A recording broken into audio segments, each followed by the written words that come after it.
Here comes the sun, here comes the sun, and I say it's alright. Little darling, it's been like long, cold, lonely winter. Little darling, it feels like years since it's been here.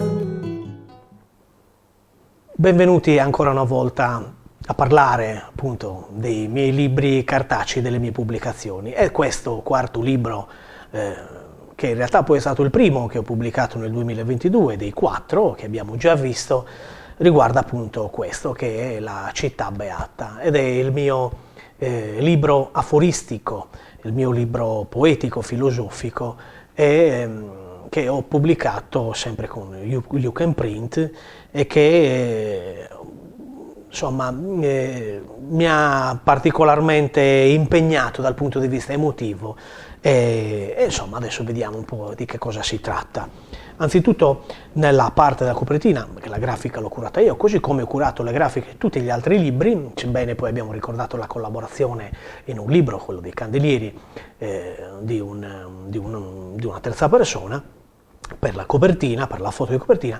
In questo caso ho curato tutto io. Come vedete in copertina qui, poi adesso lo vedrete ovviamente anche qui in sovraimpressione, c'è una condizione molto molto romantica, se vogliamo, di un'immagine di una cittadella e di due persone che probabilmente sono un maschio e una femmina, un uomo e una donna, sono amanti e sono al di fuori della cittadella, felici, beati e in tranquillità. Ed è proprio questo il punto di partenza di questo libro della città beata. La città beata che cosa è?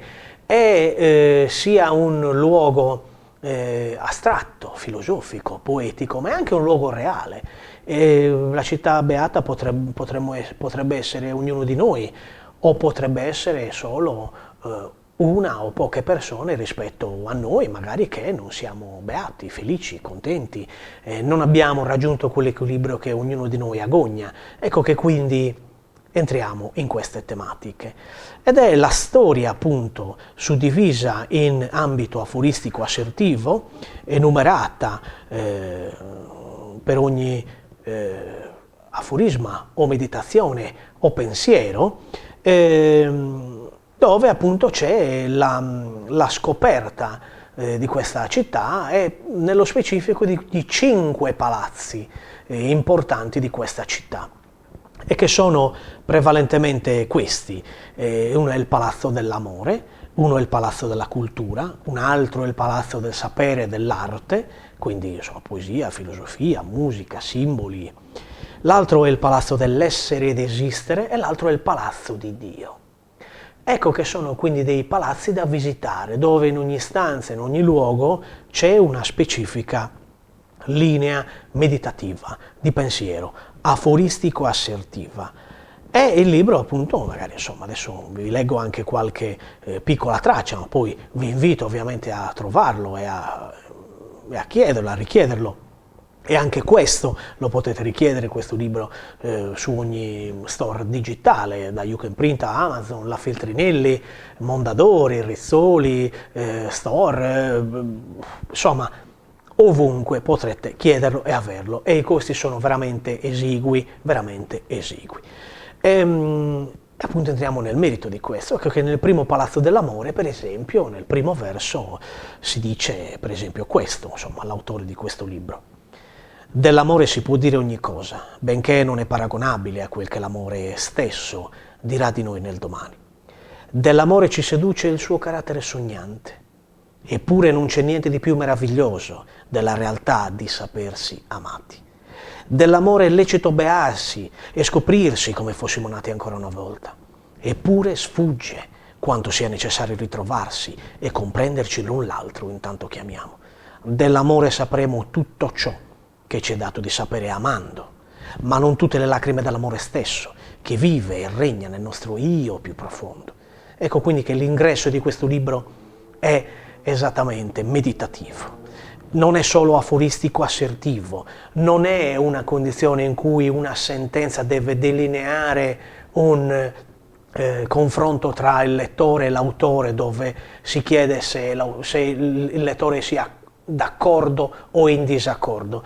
Non è stato scritto per questo. Il disaccordo e l'accordo non esiste in questo. Esiste più che altro un dialogo in forma meditativa, in forma progressiva, nel senso che progressivamente nel discorso poetico-filosofico si deve trovare una ragione e una spiritualità che non sono suddivise, non sono tra loro divise come il pensiero comune oggi vuole. Ed appunto questo è anche il tema del libro. Andare ad indagare quello che è il pensiero quotidiano, il pensiero comune, e riportare invece il lettore a quello che è un pensiero un po' più profondo, meditativo, che comunque è parte di ognuno di noi. Andiamo avanti, vediamo ancora che cosa ci dice, per esempio, il Palazzo dell'Amore. E qui c'è una celebrazione dell'uomo e della donna, dell'amore tra uomo e donna. E ovviamente è parte della mia esistenza, è parte della mia esperienza. Ad esempio anche questo, il cuore di una donna e il cuore di un uomo sono diversi come la luna e il sole. Essi devono necessariamente edificare un ponte d'alba e tramonto per potersi dare amore. Ecco qui che c'è una forte componente simbolica. Il simbolo stesso unisce il ponte, unisce queste due entità che fanno parte di una stessa condizione. Il cuore di un uomo e il cuore di una donna, la luna e il sole, sebbene ognuno di questi ha le sue specifiche, ha le sue dinamiche. Ecco che vedete c'è anche un interesse dell'autore anche al pensiero scientifico, benché ovviamente qui non si tratta di una spiegazione di ambito, come dire, dell'orbita terrestre o dell'orbite lunari o comunque di una aperta, di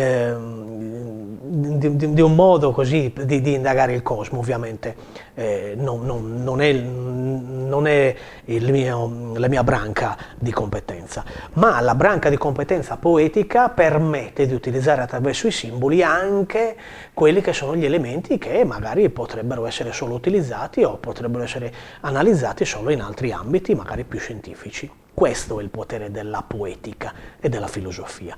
Poesia e filosofia sono parte della stessa condizione. Sono parte degli stessi elementi simbolici che permettono all'autore, al poeta, al filosofo di indicare una via, una strada. Continuiamo. L'amore chiama per renderci beati agli occhi del mondo, giacché l'amore stesso esprime l'ardore della vita in noi. Siamo noi una sola voce che oltrepassa il grido dell'esistenza. Ma poi ci sono anche altri ambiti, come per esempio questo. Una coppia felice abita nella dimora dell'amore se ospitano l'amore con fare di cuore. Ecco che c'è anche una volontà dell'autore di indagare questa esperienza della coppia tra uomo e donna.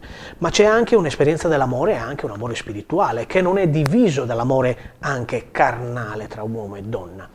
Ma non c'è un amore volgare, non c'è un aspetto di trasgressione, anzi è proprio il contrario.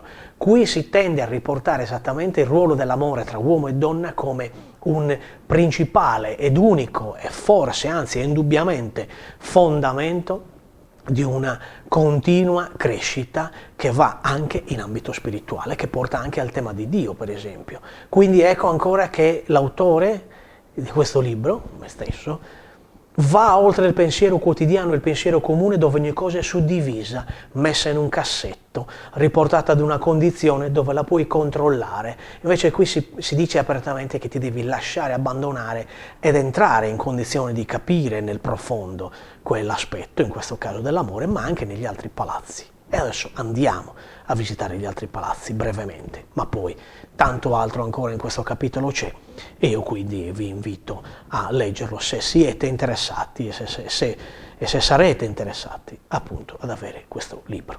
Il secondo palazzo è quello della cultura e anche qui la cultura non è assolutamente vista come è vista da molti oggi, come per esempio un qualcosa da prendere e utilizzare solo in un momento, come spesso si fa anche in ambito politico per esempio, ma ovviamente non è una polemica questo, ma anche utilizzare la cultura come una veste da indossare costantemente. Ed infatti per esempio questo verso che vi leggo è indicativo di quello appunto che vi sto dicendo.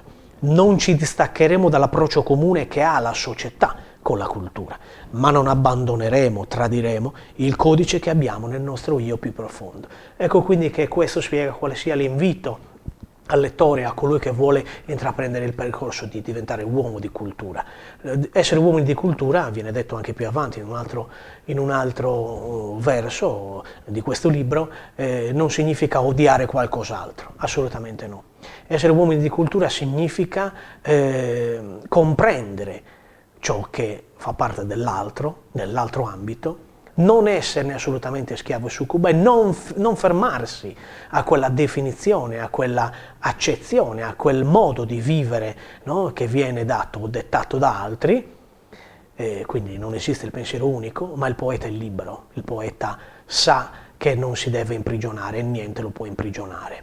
E non lo fa solo intellettualmente, ma lo fa evidentemente, col corpo, col fisico, con la corporeità, con le sensazioni, i sentimenti. Questo è far parte della città beata.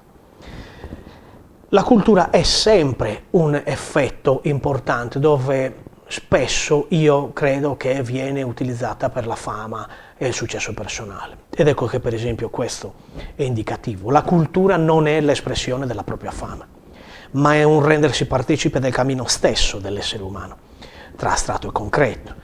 L'umiltà è il primo traguardo di un uomo di cultura.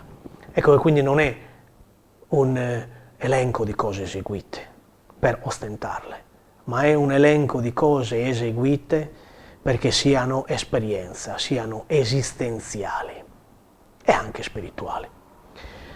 E si va avanti nel conoscere questa città beata, così particolare, a volte intricata, a volte invece molto libera, molto alla luce del sole, trasparente.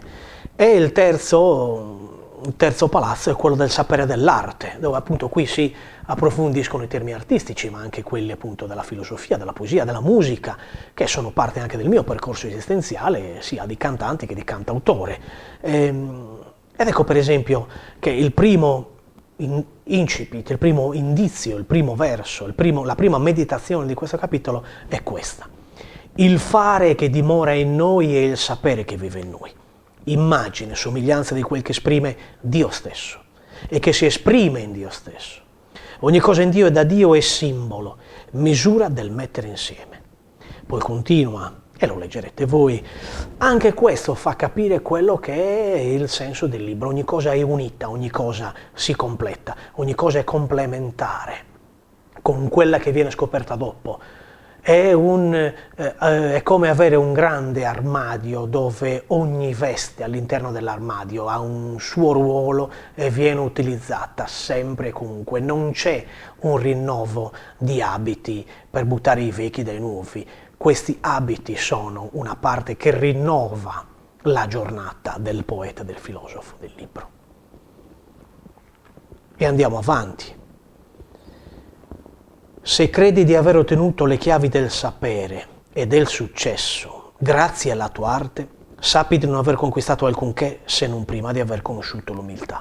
Ecco ancora il tema dell'umiltà, il tema del fare e non dell'ostentare, ma di creare un percorso che ti porti a quello che è una libertà intellettuale, dove però questa libertà intellettuale è sempre rivolta, lo vedremo poi alla fine del percorso del viaggio di questa città beata, ad un'entità spirituale che è Dio stesso e che è la ricerca di Dio stesso, che in questo caso è Dio cattolico in questo caso, ma che ognuno di voi può anche vedere di interpretare nel proprio percorso la propria destinazione. Il teatro è una delle forme d'arte più nobili, già che raccoglie le nostre emozioni nella coppa della bellezza. E continua il verso, ma vedete si parla anche di teatro, si parla di fotografia, si parla di umorismo. Umorismo quando è arte e pure intelletto, quando è volgare, non rende giustizia alla nobiltà di essere comici.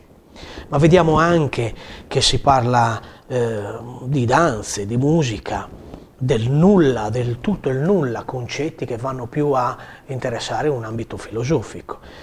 La musica, che nel tutto attende nel profondo della nostra anima ci sorprende. Non è godere di ogni cosa che la vita è in serbo per noi il primo passo verso la gratitudine.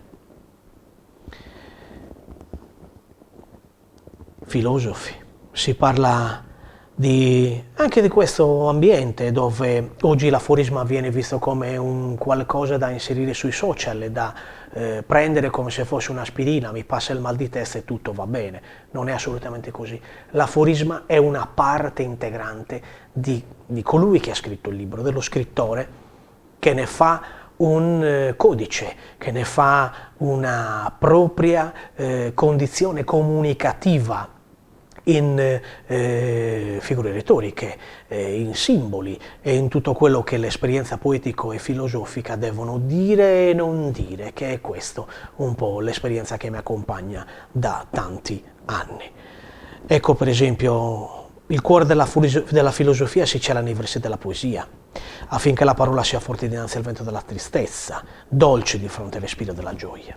E andiamo avanti, il poeta, si parla dei poeti, si parla anche di coloro che effettivamente pensano che lo scrivere, fare insomma il ruolo da intellettuale sia un qualcosa da, come dire, da scellerati, da fannulloni, non sanno esattamente che cosa significa camminare interiormente e vivere interiormente attraverso le fatiche delle emozioni e della scoperta di se stessi. Il conoscere se stessi è parte integrante di questo libro. E infatti, per esempio, ci sono anche dei versi contro coloro che apertamente, senza una grande intellettualità, diventano dei diffamatori seriali, per esempio, come se ogni cosa oggi si possa dire su un altro senza avere, come dire, una regola, avere un codice, avere un rispetto verso gli altri. E sono tutte anche tematiche che oggi le vediamo anche sui social, i famosi leoni da tastiera, sono migliaia e milioni,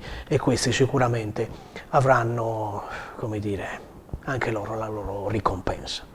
Andiamo avanti e vediamo questo, siamo nel penultimo palazzo, che è quello dell'essere ed esistere. L'essere ed esistere è un ruolo prettamente materiale, no? Del poeta, dello scrittore che vuole riporre la realtà, no? Di quello che è una forma un po' più concreta forse rispetto a quello che magari abbiamo visto negli altri palazzi, ma in realtà anche qui la componente interiore, la componente anche spirituale c'è. Per esempio, la ricerca è una forma di fede, la ricerca desta il sonno spirituale dell'uomo, siate ricercatori e non conquistatori.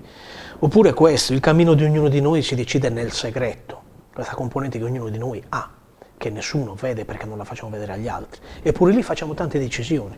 Nel segreto che il cuore, l'anima e la mente visitano le terre che la vita ci ha concesso. Ecco, qui c'è una condizione un po' più umana della vita e non riferita al termine Dio, che però in realtà potrebbe essere tradotto anche in quel senso. Il segreto è il luogo, il momento in cui stiamo soli con noi stessi e il tutto. Operare nel segreto è edificare, mantenere una dimora di immaginazione e concretezza. Ecco, vedete che si parla di questo aspetto. Ogni uomo di potere si siede sulla sedia, non sul trono. Ogni uomo giusto, bensì un trono per la verità e l'amore. Che ha il pensiero chiuso perirà nella prigione dell'anima. Una madre dolce e miele per il pensiero dei propri figli. Un padre saggio e guida per il cammino dei propri figli. E i figli intelligenti dissolvono le preoccupazioni dei propri genitori. Questo è un po' quello che è espresso in questo capitolo. E andiamo nell'ultimo capitolo del libro, che è un capitolo dedicato interamente al libro, che è dedicato interamente a Dio. Il tema di Dio è importante, lo è sempre stato, e non si può assolutamente prescindere da questo capitolo nella città beata, nella scoperta della città beata. Perché c'è un equilibrio importante nella città beata, c'è una libertà dell'uomo di crescere e migliorarsi e di comprendere quelli che sono i suoi limiti e di oltrepassarli, e di quindi anche c'è anche una condizione che riguarda anche l'aspetto tecnologico della vita, della tecnologia, che è appunto un ambito dove io non posso assolutamente allontanarmi, no? Lo vivo assolutamente. Ma per esempio in Dio si parla di questo. È un potere più grande, consiste, sussiste, esiste, è invisibile eppure forma nello spazio infinito. È artefice di carne, acqua, fuoco, aria, legno e pietra, eppure l'alito e la lacrima sono alcune sue antiche descrizioni. È parola nei discorsi formulati prima della nascita dei suoni e delle lettere. e quiete movimento. Il cosmo e il caos sono alcune sue prime vesti primordiali. È l'uno, ciò che è prima di tutto se stesso, ed è l'autore del grande involucro, dove sono il tutto e il nulla, il maschio e la femmina, il principio e la fine, l'esistenza e la morte. Questa è una definizione che l'autore vuole dare di Dio, ma è una delle tante, perché poi si andrà avanti. Per esempio anche qui, tanta gente cerca il mistero, tuttavia è un mistero che non cerchino prima se stessi. Non c'è alcun mistero che non sia già svelato in loro. Il tema del conoscersi, conoscere se stessi, è ancora una volta ripreso qui. Ma io vi saluto e vi lascio. E prima di salutarvi però vi voglio ricordare anche che il libro sono presenti anche delle immagini che accompagnano un po' la lettura, la meditazione della parte appunto dei versi poetici e filosofici. Per cui se vi è piaciuto anche insomma ascoltare quello che vi ho appena detto, ordinatelo, prendetelo, leggetelo, fatemi sapere e chissà, magari ci incontreremo tutti insieme nella città beata. Ancora un saluto e grazie a voi.